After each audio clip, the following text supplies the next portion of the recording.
कि सबसे बड़ा अपराध है जाने हमारे संग एक एहसान कद्द हो ताको अपमान करे। वो आज समझ में आ रही है। काऊ ने हमारे संग यदि एहसान करे हो कबू और वह एहसाने भूल के और फिर बाके संग गलत बर्ताव कर दे, वो महापाप में आता है। और एहसान करने वालों में सबसे संसारिक स्तर पर सबसे श्रेष्ठ है माँ और बाप। सांसारिक स्तर पर कह रहा हूं, आध्यात्मिक स्तर पर नहीं। आध्यात्मिक स्तर पर सबसे बड़ा एहसान करने वाला सदगुरु होता है और सांसारिक स्तर पर लौकिक एहसान करने वाला माँ और बाप। तो जो माँ और बाप का भी जिसने अपमान कर दिया, माँ और बाप के साथ में भी जिसने घटियाई कर दी, माँ और बाप को भी जो असहाय अवस्था में छोड़ करके चला गया और जिसके कर्मों के कारण माँ को कुआं में गिर के मरना पड़ा, तो सोचो कितनो बड़ो पापी होगो धुंधकारी। बात समझ में आ गई यहां तक। इतना बड़े पापी को भी इस भागवत की कथा ने जीवन मुक्ति प्रदान करी थी। बोले कैसे करी? बोले ऐसा हुआ था कि जब एक बार उसका जो छोटा भाई था गोकर्ण, वो महात्मा था, वो संत था, तो वो एक बार भ्रमण करने के लिए गांव में आया। तो जो प्रेत था वो रात में आकर के अपने भाई के आसपास भटकने लगा। कभी हाथी बन जाए, कभी गधा बन जाए, कभी सुअर बन जाए। गोकर्ण जी महाराज ने पूछा कि भाई तुम कौन हो, परिचय तो दो। तब वो अपने रूप में प्रकट भयो। बोले मैं तुम्हारा बड़ा भाई धुंधकारी हूं। बोले तुम ऐसे क्यों कर रहे हो फिर? बोले मैं अधम योनि को चला गया हूं, मेरी दुर्गति हो गई है और मैं प्रेत बन गया हूं और मेरी इस योनि से मुक्ति नहीं हो रही है। मैं बहुत परेशान हूं, मैं भटकी आत्मा हूं, मेरा कोई कल्याण का उपाय करो। तो मैं क्योंकि तुम मेरे अपने हो तो मैं तुमसे ही तो कह सकता हूं, हैं? जैसे कोई किसी परिवार में किसी के पितर भटक रहे हों, किसी गलत योनि में चले जाएं, भटक रहे हों, तो बिन को श्राद्ध बिन कोई अपनो करेगो तभी तो वे मुक्त होंगे। दुनिया के करवे थे बिना कुछ मिलवे बारो नहीं है। बिन को मुक्ति तो बिन को ही कोई अपनो ब्लड करेगो तब बिन की मुक्ति होगी। तो बोले अब तक तो यहाँ कोई मेरो अपन होती ही नहीं हो, अब तुम आए हो, मैं गांव के अंत थोड़ी कहूंगा और का बिन को करे मुझे लगेगो, तुम मेरे अपने हो। इसलिए मैंने आपके सामने में भटक रहा था कि मेरी कोई कुशल क्षेम पूछ ले। तो गोकर्ण जी ने कहा कि भैया मैं गया में गया था तुम्हारी खातिर और मैंने तुम्हारा पिंडदान किया था मुक्ति के लिए। जैसी मुझे पता लगी कि मेरा भैया खत्म हो गया तो मैंने पिंडदान किया था। तो धुंधकारी ने कही 1 नहीं, 10 नहीं, 20 नहीं, सैकड़ों पिंडदान करो, ये पिंडदान अंते मेरी मुक्ति नहीं होगी। कि पिंडदान अंते तो छोटे मोटे पापी को उद्धार होता है, मो जैसे भयंकर पापी को उद्धार जब पिंडदान अंते है वारो नहीं है।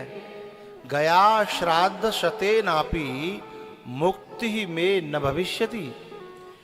गया में सैकड़ों मेरे पिंडदान करे जाएं लेकिन मेरी मुक्ति होने वाली नहीं है। बोले तो कैसे होगी? बोले ये तो आप ही कहीं जान, आप तो संत हो, महात्मा हो, आप ही कहीं जाके पूछो जानो, पर मेरी मुक्ति करो, मैं आपकी शरण में हूं। अब मुझ पे जो गलती है गई सो तो है गई, मेरी बुद्धि खराब है गई, बात में मेरी समझ में बात नहीं आई। लेकिन उसने सबसे बड़ी बात क्या थी? धुंधकारी ने अपनी गलती स्वीकार करी। उसने कहा, बड़ा प्यारा श्लोक है वहां, स्वकीये नैव दोषेण ब्रह्मत्वं नाशितं मया। स्वकीये नैव दोषेण ब्रह्मत्वं नाशितं मया अहं भ्राता त्वदीयोऽस्मि धुन्धुकारीति नामतः। बोले मैं किसी और को दोष नहीं दे रहा, मेरे स्वयं के कर्म इतने खराब है गए कि मैं अपने कर्मों को फल भोग रहा हूं, लेकिन यदि कऊ महात्मा की कृपा है जाए तो मेरा उद्धार है जाए। तो गोकर्ण जी ने कहा चिंता मत करो, मैं सुबह तक कोई न कोई हल, कोई न कोई उपाय खोज लूंगा। तो सुबह जब सूर्य को अर्घ देने के लिए गोकर्ण जी महाराज गए छत पे, तुलसा जी का विरवा था पास में, और जो ऊपर हाथ करके जब जो सूर्य को अर्घ देते हैं ना, उन्हें हमेशा सूर्य को अर्घ ऊपर हाथ करके देना चाहिए, और जो जल है उस जल में होकर के सूर्य भगवान के दर्शन करने चाहिए। जो जल है, जो जल की धारा है, उस धारा में होकर सूर्य भगवान के दर्शन करते हुए अर्घ देना चाहिए। जो अभी कर्म कांड में बरत रहे हैं, जिनकी अभी कर्म कांड में रुचि है, जिन्हें अभी इन उपायों में रुचि है, उन्हें करना है तो ऐसे करना चाहिए। तो वो कर रहे थे, तो सूर्य भगवान का उसमें दर्शन हुआ, और उन्होंने जो है प्रार्थना करी कि प्रभु आप तो सारी ब्रह्म विद्या के ज्ञाता हैं। सूर्य भगवान ब्रह्म विद्या के गुरु हैं। सूर्य भगवान ने हनुमान जी को ब्रह्म विद्या प्रदान करी थी। तो सूर्य भगवान से प्रार्थना करी कि मेरे भैया के उद्धार का कोई उपाय, कोई मार्ग बताओ। तब सूर्य भगवान ने आकाशवाणी के माध्यम से बताया कि हे गोकर्ण जी महाराज, यदि तुम्हें इसका उद्धार करना है तो एक उपाय है। क्या? श्रीमद्भागवतान मुक्ति सप्ताहं वाचनं कुरु इति सूर्यवचः सर्वैर्धर्मरूपं तु विश्रुतम्।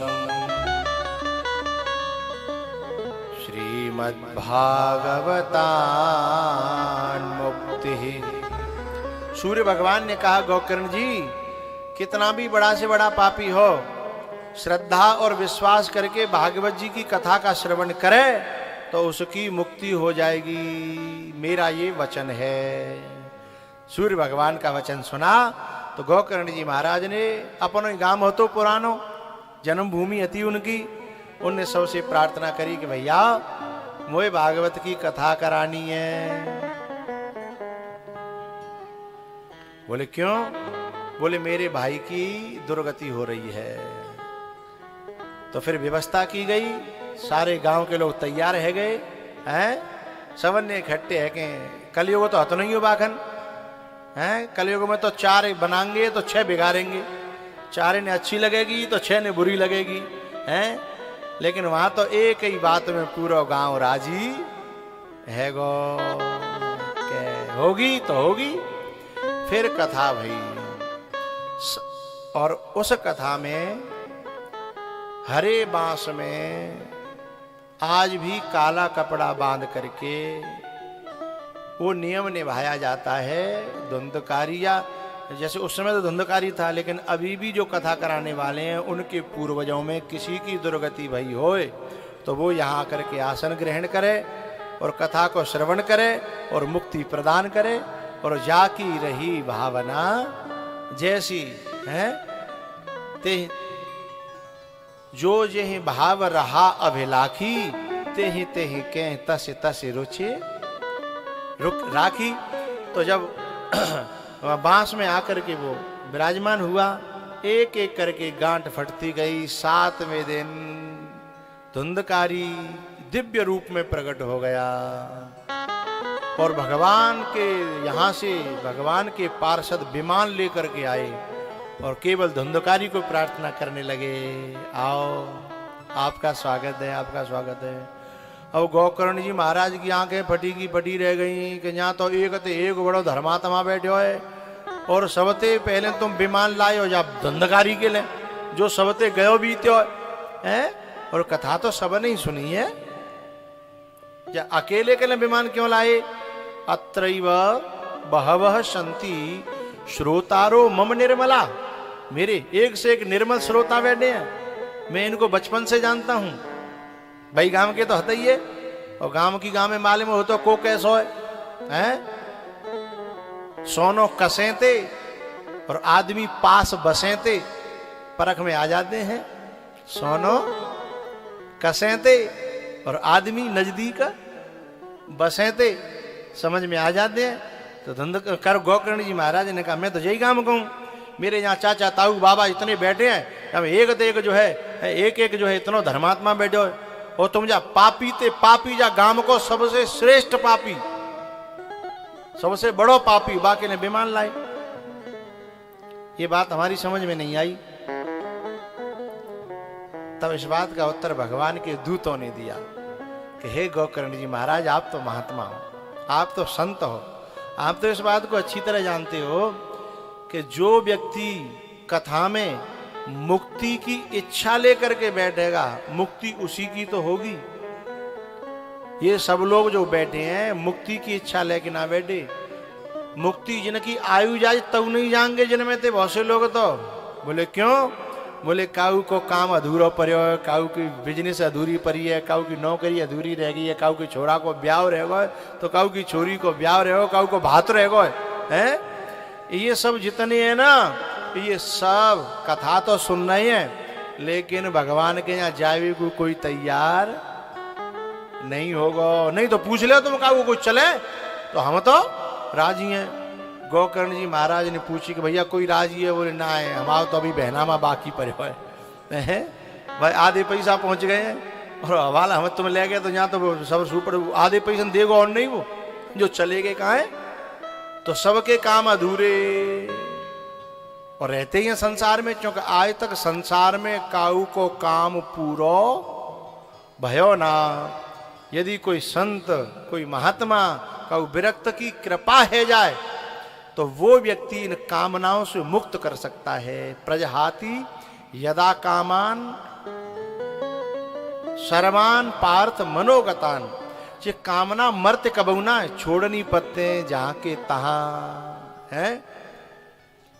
जो जैसे ही तैसे ही उठे धावहें और बाल वृद्ध कहूं संगन, जो जहां में छोड़ने पड़ेंगे काम, धाये धाम काम सब त्यागी, मन हूं रंक निधि लूटन लागी। ये तो छोड़ना पड़े, वो छुड़ावेगा कोई महापुरुष जो खुद छूटे होगा है, वो छुड़ावेगा।